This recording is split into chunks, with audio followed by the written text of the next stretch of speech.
He's a former columnist for the Detroit Free Press and, as I just told you, a very, very popular workshop speaker.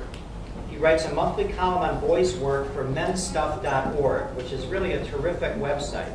It's menstuff.org. I encourage you to check it out. He is a second-degree black belt in Japanese Aikido. He's a musician as well, and you'll learn a little bit about that this morning. He offers a unique and disciplined vision for children and boys especially, and he brings a lot of humor to his presentation too, so I encourage you to laugh right along. He has offices in Royal Oak and Milford. No more in Milford. Join me in welcoming one of our perennial favorites, Ted Braude.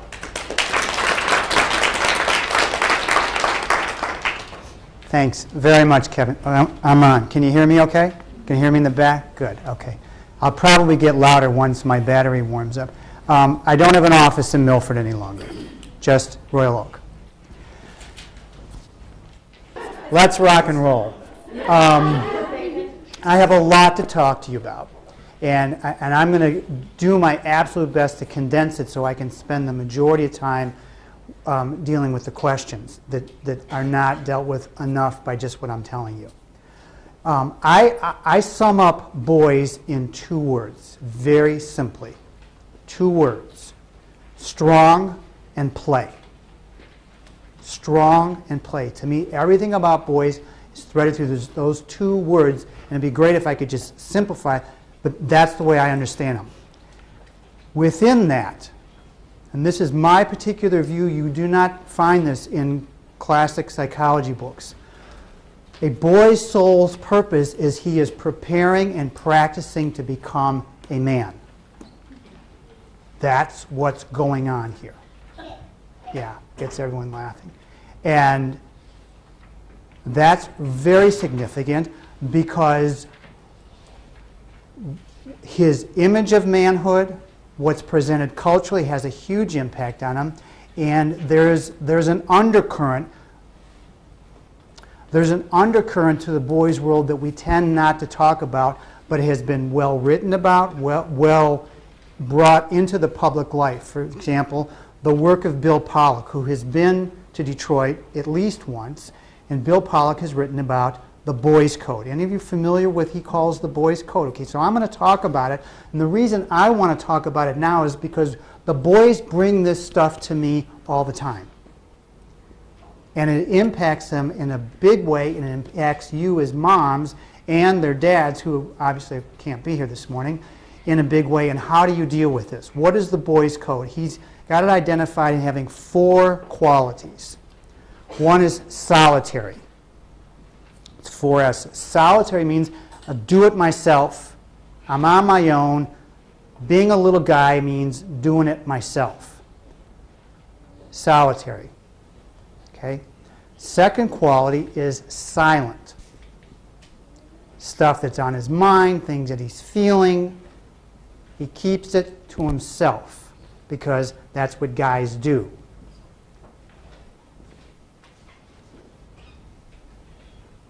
Just making sure I didn't forget one.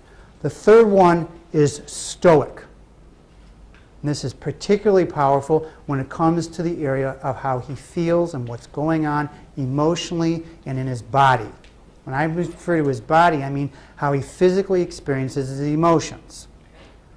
In simple language, boys are not supposed to have feelings, even of course they do because they're human beings.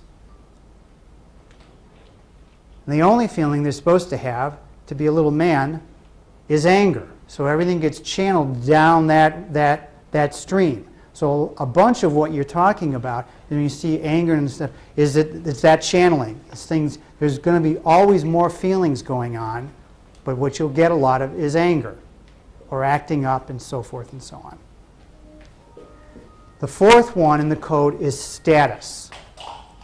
What he means, he being Bill Pollock, means by status, in my understanding, is how a boy measures his self-worth is by where he is on the pecking order in relationship to the other boys.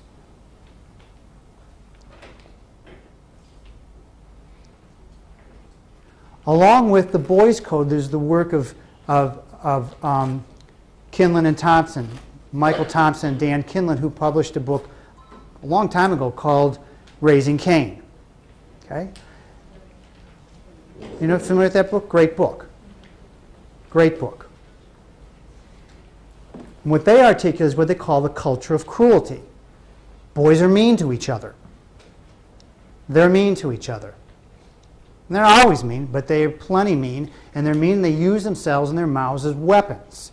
And some of the names and the body part names that you're talking about, that's what they're saying. Most of the time, they don't even know what they're talking about when they're really little. But now, by the time they're 9 or 10, they've been exposed culturally to enough that they got some idea of what they're saying.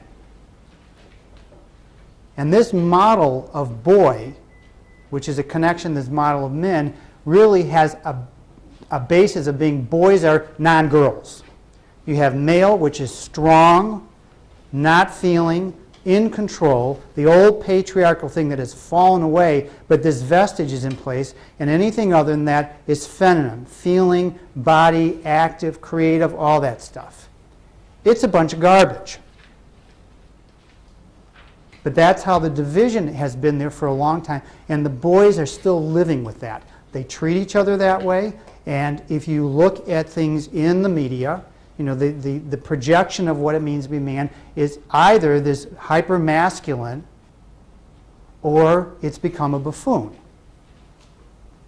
And all this is threaded down into the boys in what they understand their world to be. Am I making sense to all of you? I want to make, okay, because none of you have raised this, and I'm talking about this no matter what. Yes, ma'am. Well, how do you master or get over that when you have maybe a father figure who reinforces that? That's a great question. He should come to my talk at the Dad's Conference on Fathers and Sons, or he should come hear me tonight, because it's really important. It means he's struggling with it also. Okay? Now,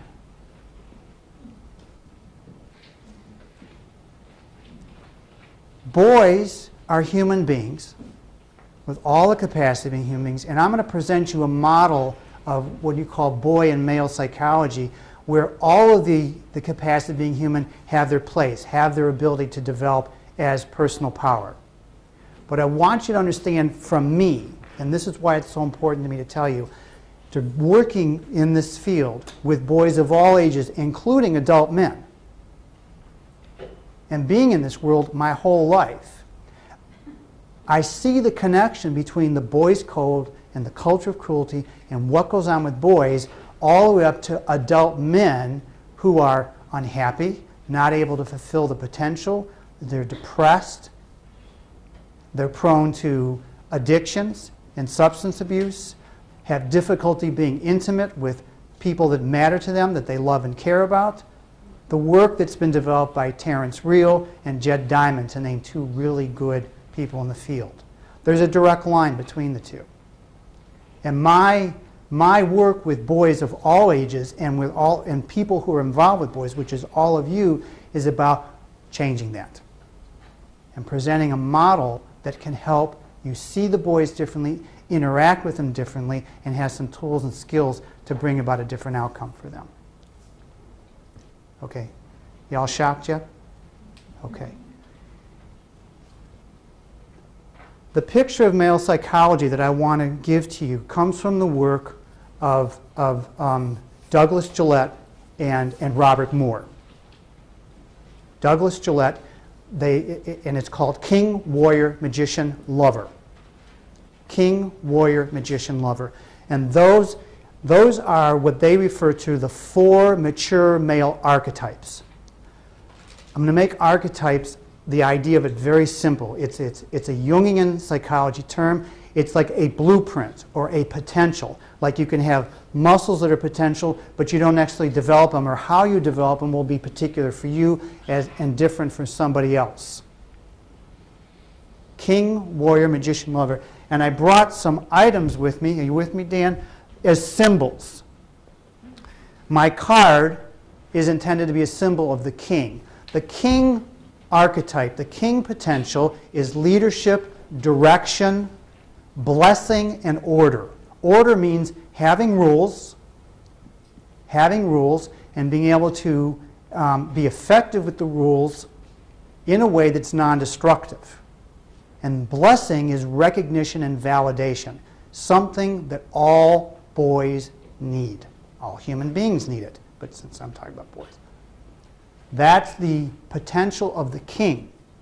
The warrior, which I brought one of my training swords with me, the warrior energy in the mature male is the energy of aggressiveness, but it's aggressiveness that is in the operation of discernment and right thinking, as opposed to being random destruction like you will see in a lot of Hollywood movies, video games, TV shows. That is not warrior energy. But this warrior energy is part of the archetypal structure of the male, and it has very positive qualities when it's developed. I brought juggling beanbags to represent the magician. The magician potential is of great knowledge, both external and internal knowledge, and the mastery of technology.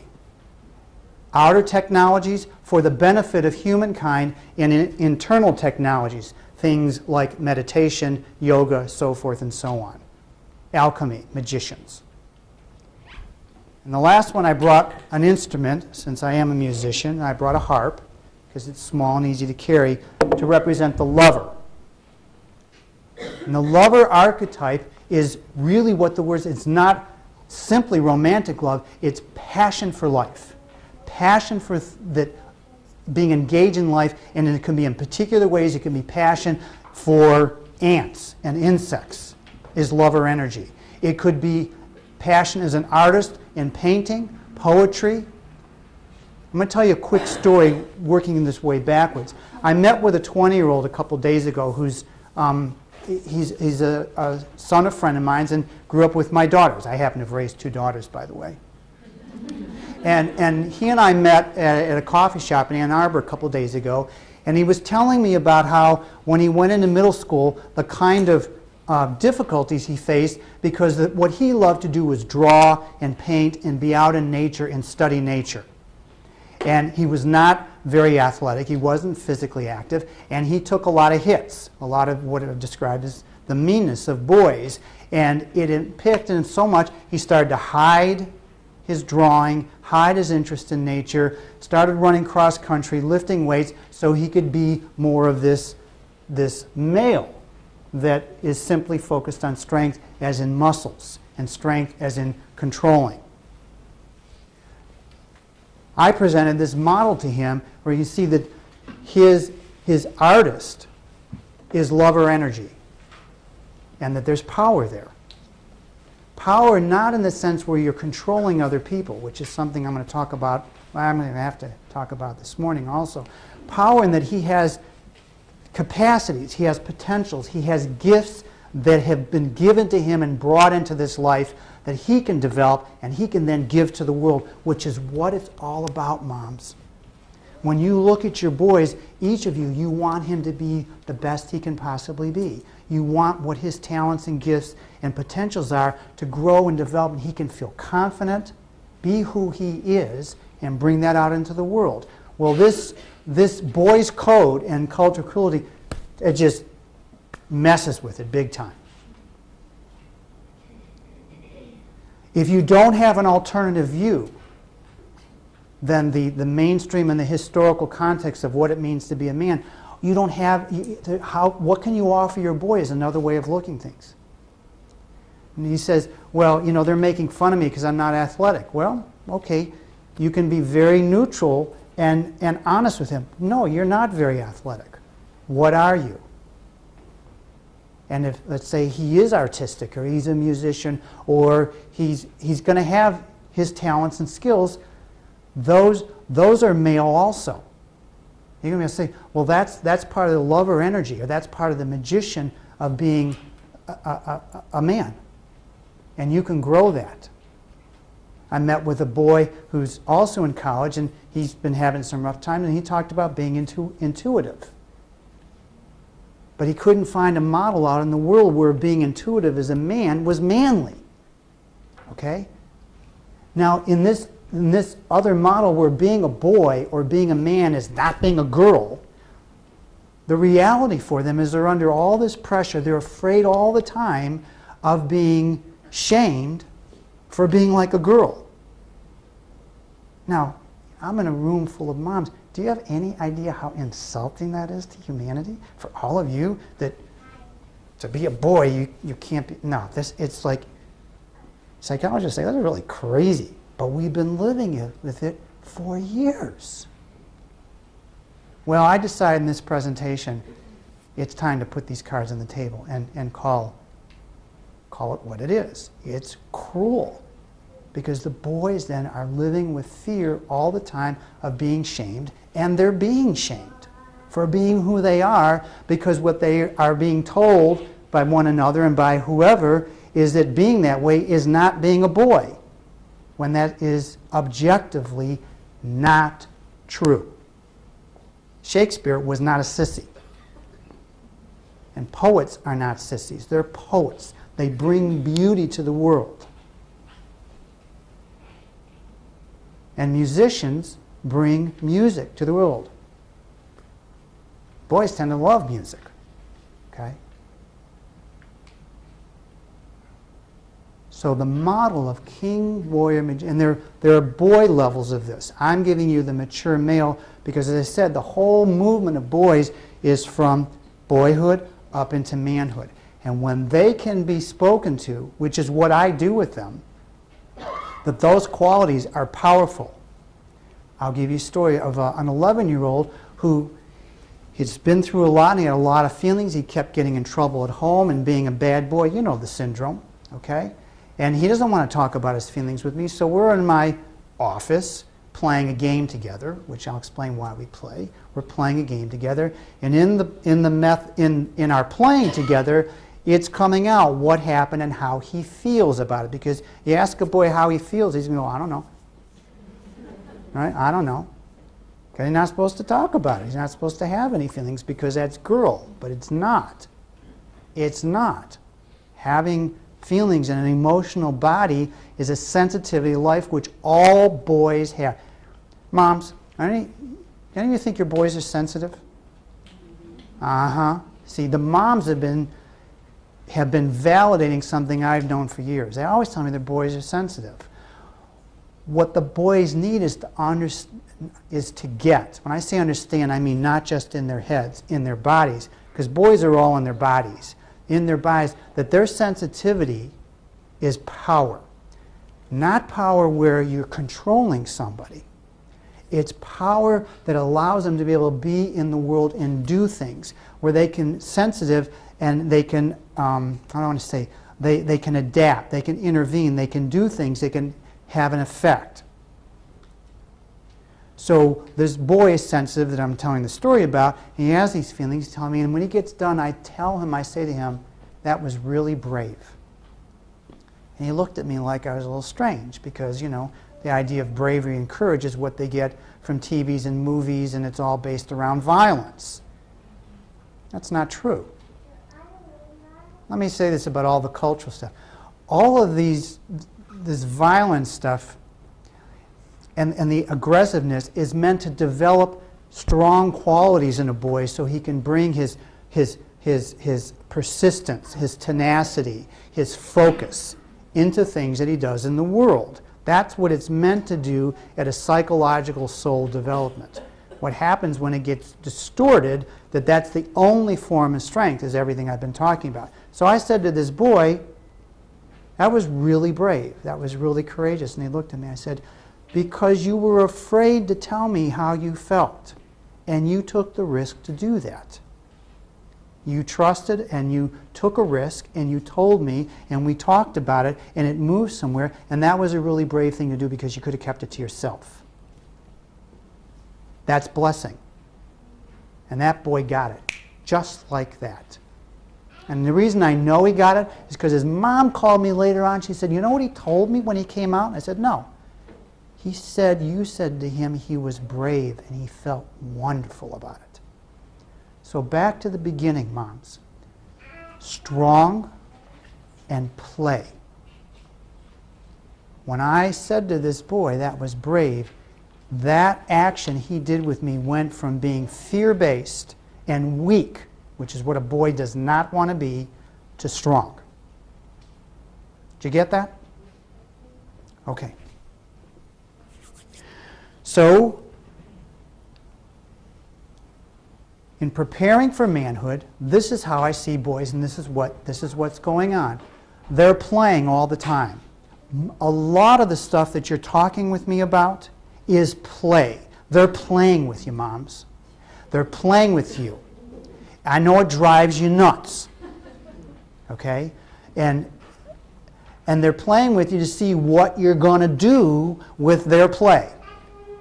And unfortunately, the games that they're playing are more geared toward adolescence, but that's what they're doing. It's play. And away from you, what they're doing is play. When they're wrestling and with each other and pushing each other around, it's play. You know, Kevin made the little joke about, you know, horses and dogs and whispering, but boys are a lot like dogs in packs of dogs. You know, they really are like puppies. I don't mean demeaning them, but they're wrestling and they're testing each other and they're pushing on each other and they're sizing each other up. Even when they're quiet, they're watching what's going on and figuring things out because that's what they're supposed to be doing in this developmental phase of their lives. And they all want to be strong. Every single one of them wants to be strong. The focus when they're little is strong is about muscles, but no, not too many of them are that physically strong because they're boys. They're lanky, they're ganky, you know, they trip over their feet. They come in all sizes and shapes. But everything is about play, and fundamentally what they are playing is it's imaginative and imitative, although that's been affected a lot by screen time and video games. The result of screen time and video games, this is my absolute bias, so let me say it clear as a bell, is that it creates images in their mind that they don't have to create themselves. There's a lot being written about how the brain is being rewired as a result of screens. It's very, very interesting stuff. Very interesting stuff. They don't have to use their own minds to create images and create stories because the images and stories are being created for them through the screen time. And that does impact them. They just absorb this stuff. And what they're imitating is men in some form or another. It could be a sports figure, it could be a TV figure, it could be all kinds. When I was a little kid, your son's age, and I was playing, I used to imitate what was on the Walt Disney Wonderful World of Color, I think is what it was called. Okay? So if I was playing Zorro, I wasn't playing Zorro. I was Zorro. Okay? And that's how it is for the boys. If I was playing El Fago Baca, I wasn't playing. The grown-ups would look at it and say, oh, he's just playing. That's what we say, oh, he's just playing. It's not just playing. That is the developmental process of growing. I wasn't pretending to be El Fago Baca. I was El Fago Baca. Down in my basement, playing either by myself or with one of my brothers or with someone else, swinging from a rope or jumping on the couch or whatever it was I was doing, rescuing some person. Play. And what they're doing is playing their way, imitating, becoming men. Next piece. Boys are all body. I mentioned this a few minutes ago. It isn't they don't have brains, is that, because they do. See, I don't divide mind from body. I haven't done that for a really, really long time. To me, body is the whole thing. And mind is the whole thing because the nervous system runs through everywhere in the physical body. Okay? All body means he is organized and relating to the outside world through his body, through physical contact, touch, and how he senses, how he feels things. How he feels things. A lot of times I figure out, as I mentioned earlier, what's going on with a boy, not by what he says, particularly because these days, very early, they learn to couch what they say, to not just, they don't necessarily, well, I'm going to contradict myself, but I already did it. They don't always say what's really true for them. It happens earlier now than it used to 25 years ago. But by watching his body and how he's moving and how he's interacting, I get a pretty good sense of what's going on with a boy. Okay? Now, what happens a lot with moms and boys is you want to talk to them. Okay? And they don't really like talking very much, do they? No. It isn't like they're dysfunctional. It's just that their orientation to the world is less verbal. They know how to talk, but verbal and auditory is not how they primarily connect with the world, most boys. There's a percentage, my unscientific evaluation is somewhere between 10, maybe 25% of boys are more auditory and verbally oriented with how they interact with the world. That's how their brains work. Most boys, it's through their body. So when you're talking to them, they hear you, right? It's not like they're deaf. But where they're focused, where they are, is whatever's going on in their bodies, and that's what they're doing. You know what I'm talking about? Right. And you're trying to, hello, anybody home? You know? So what often works well is when you're knocking on the door verbally and he's not responding, you go up to him and you touch him. Okay? Because he's your son and he loves you. Don't ever forget that. Okay? So whatever's going on, his physical attention has just been shifted because there's some touch. And then he may look at you and then talk to him.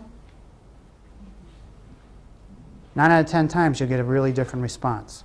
Keep it short when you talk because his verbal attention span might be a nanosecond. Okay? In which case you might have to use 2 hands and say, hello, dear, okay? He's in his body. Next thing. Boys are very focused. Now this defies a lot of people's view of boys' reality. What it is they're not always, or maybe even often, focused on what the grown-ups want them to be focused on. But inside the boy, the reality is what's in front of his nose, he's riveted on. What he's engaged in is everything.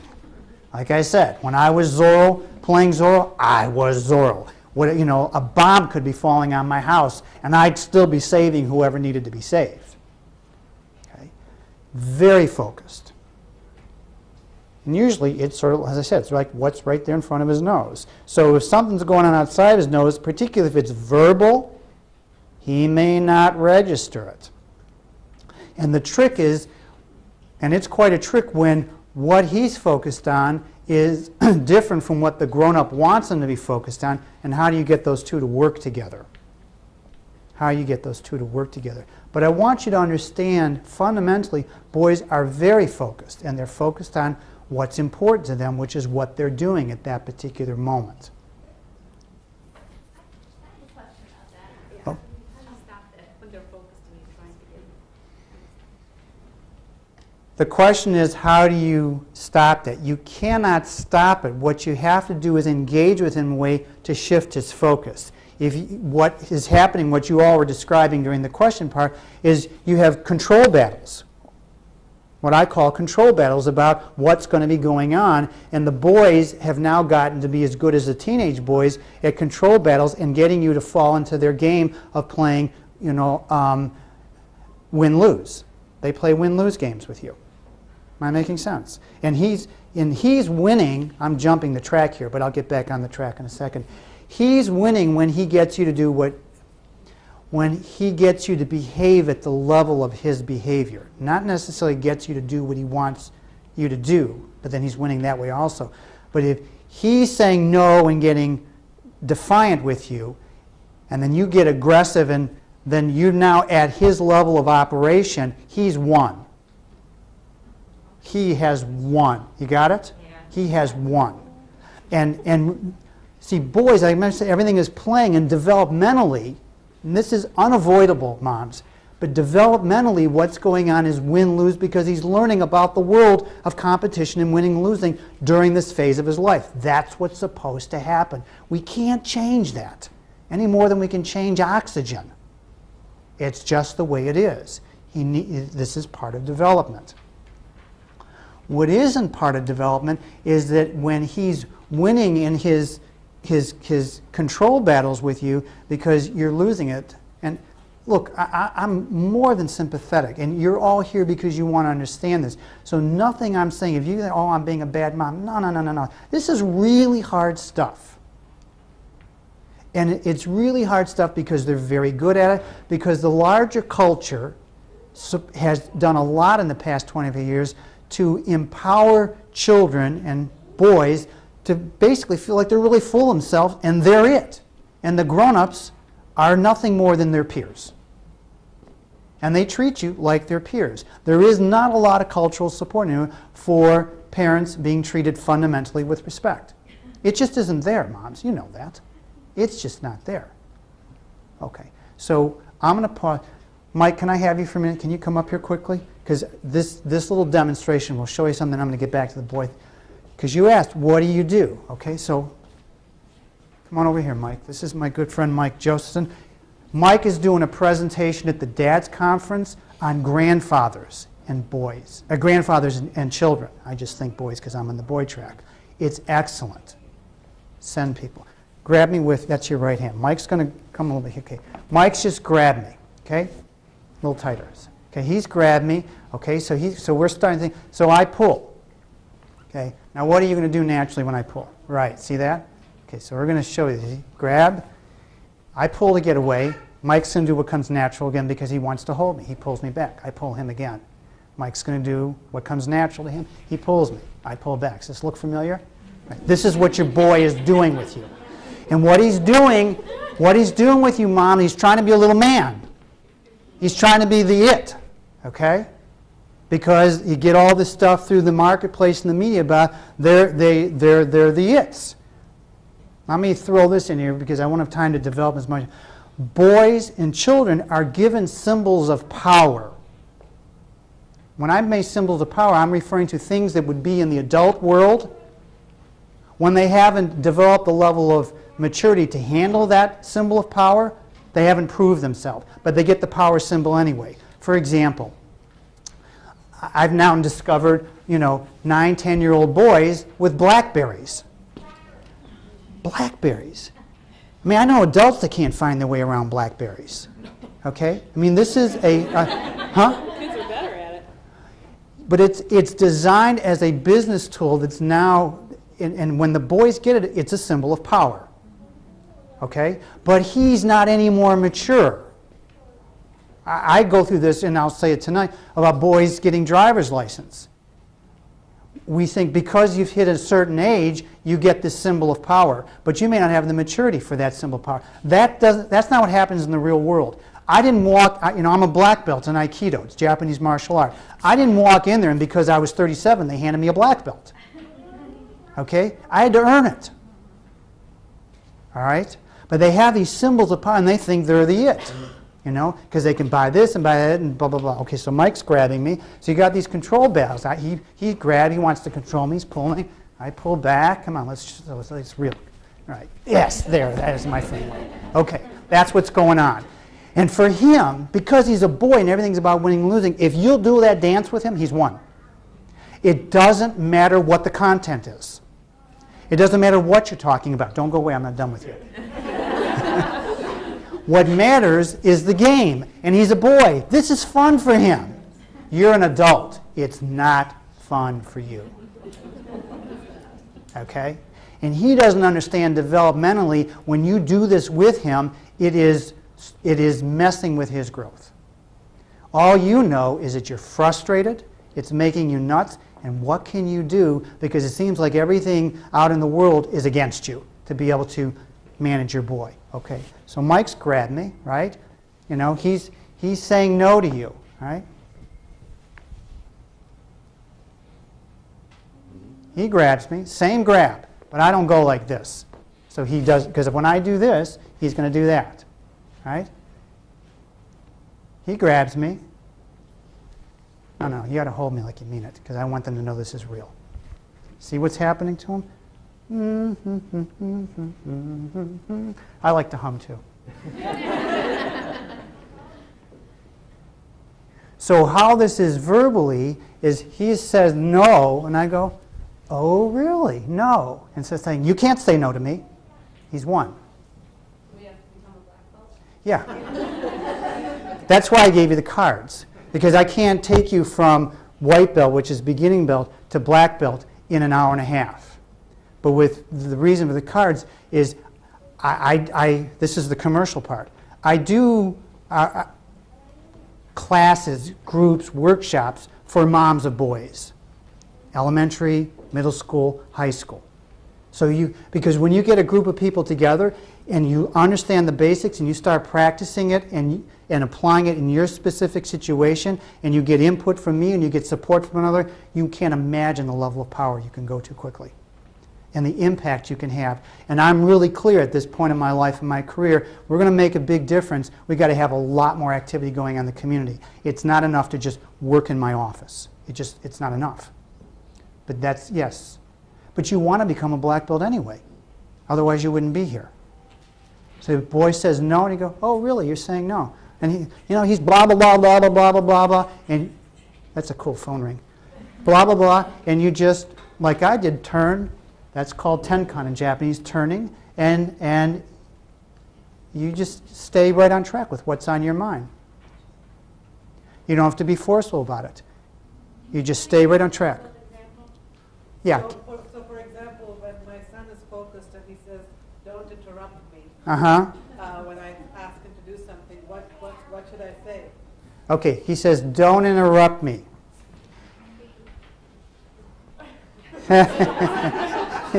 You say to him, I'm interrupting you. He says, don't interrupt me. I understand you don't want me to interrupt you. I am interrupting you. Well, you can't do that. I'm doing it. I'm interrupting you. Yes, I'm interrupting you. And that's going. And then you say, I'm interrupting you, and I want you to do this. Well, I don't want to do. I understand you don't want to do it. I want you to do this. And you stay with it. Now, there's the part I didn't do with Mike because he might not just stop. Your boy may keep going. He's going to keep going. I'm going to give you this crash course. I got a lot of questions to answer. Is you give him choices. Okay? I'm interrupting you. This is what I want you to do. Well, no. So, well, you have a choice. You can do what I'm asking you to do, and then you'll be able to go back to this. You cannot do what I'm asking you to do, and this won't be available to you anymore because you're the mom. Everything in that house you own.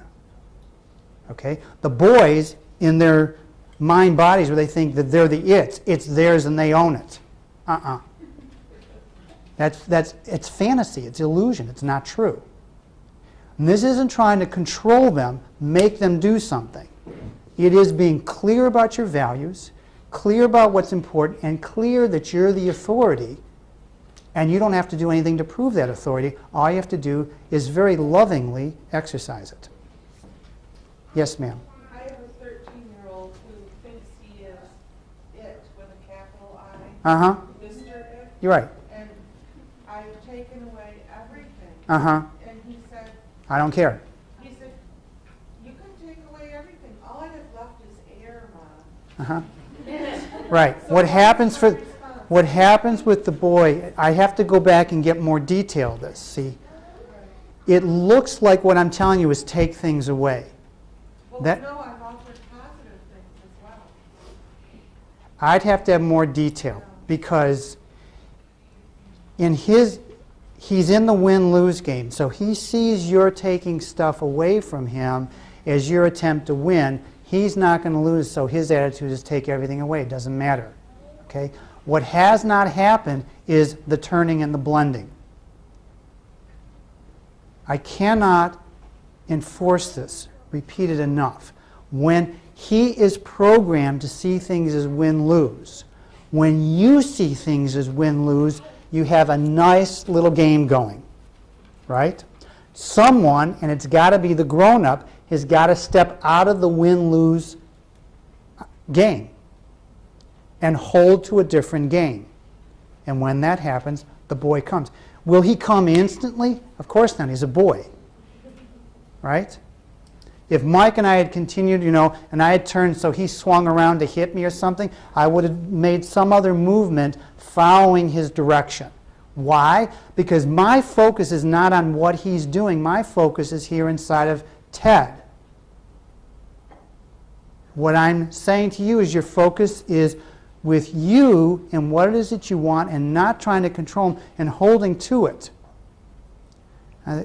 This is very hard to put into words, but you saw it physically with what I just did with Mike.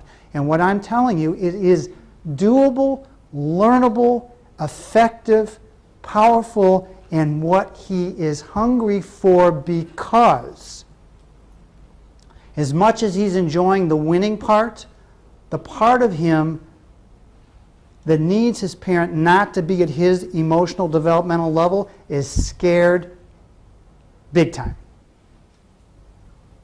Can you repeat that? Why is he scared? No, the part of him that is.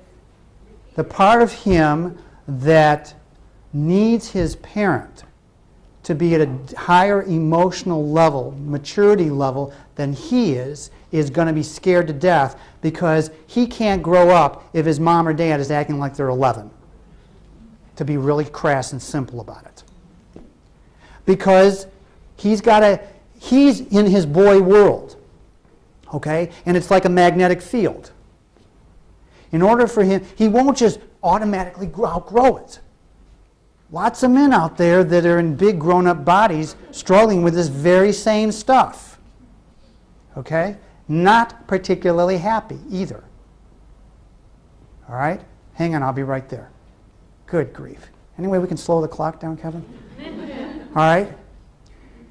I lost my track. So, for him to move out of this boy field, there has to be another field, like another magnetic field, of a different level of maturity. Okay? A different level of maturity that draws him into the future. He's programmed to go there. That's what these archetypes are about. But it's potential. Okay? When I walked into a dojo 20 years ago, I had the potential to become a black belt. The only way I became a black belt is by training in an environment that had the field, the magnet of how to do it. That's necessary for the boys. I'm going to talk a lot about that tonight. But since adolescent boy behavior has now come down into elementary school boys, I have to talk about it now because they're pushing grown-ups' buttons, parents, school personnel, anyone who's grown up, because they think they're the it. Okay? And if the response to them being this is, no, you're not the it, and you pick them up and you throw them down, you step on them, well, then you're just giving them more violence. That ain't going to work. You come and say, you know, I'm the it. You might think you're the it, but I'm still Ted Braude. Or I'm still, and you can be all the it you want to, but this is who I am. And it sounds so vague when I put it into words. But I'll say this again.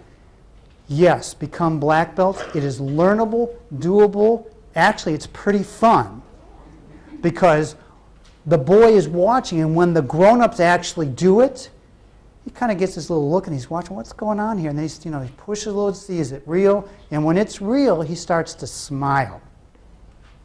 He starts to smile. Why? Because the other part of him that's sitting dormant wakes up and goes ka-ching and can begin this forward motion. Yes? So I'm not understanding. So when you're doing this play and you're getting on that side, you say, I understand you don't want to do this, but how do you, what comes after the butt and how do you get it? Yeah, I don't even use but. Okay. I never say but because but is in a, you know, he says, no, I'm going to keep watching TV. Okay? You go, oh, that's really interesting. I'm going to keep watching TV. That's what you want to do. Yeah, I'm going to keep watching it. Maybe he's even nasty. Okay? And the whole business of being nasty to try to draw you into this. Okay? And you say, well, you know, you could keep watching TV. And if you keep watching TV, I'll go pull the plug. And there won't be TV for, I don't know, maybe a year. I'm exaggerating because I'm on TV. Okay? I don't, you know, you could keep doing it. You could shut the TV off and do whatever it is that you're asking him to do. Either way, it's your choice, and I love you, and well, I'm going to keep watching TV. Okay, that's fine. You go. You pull the plug. Now, Why? I use where I'm asking him to do part of it, and he doesn't want to do it. I'm not going to watch it. I said, you will watch it. Okay, right? If he says, I'm not going to watch it, and you say, you will watch it. And I'm saying, you will watch it. Right. And he says, that's going to take too much time. I said, okay, now usually it's a 3-minute deal. The program he's watching, it's French.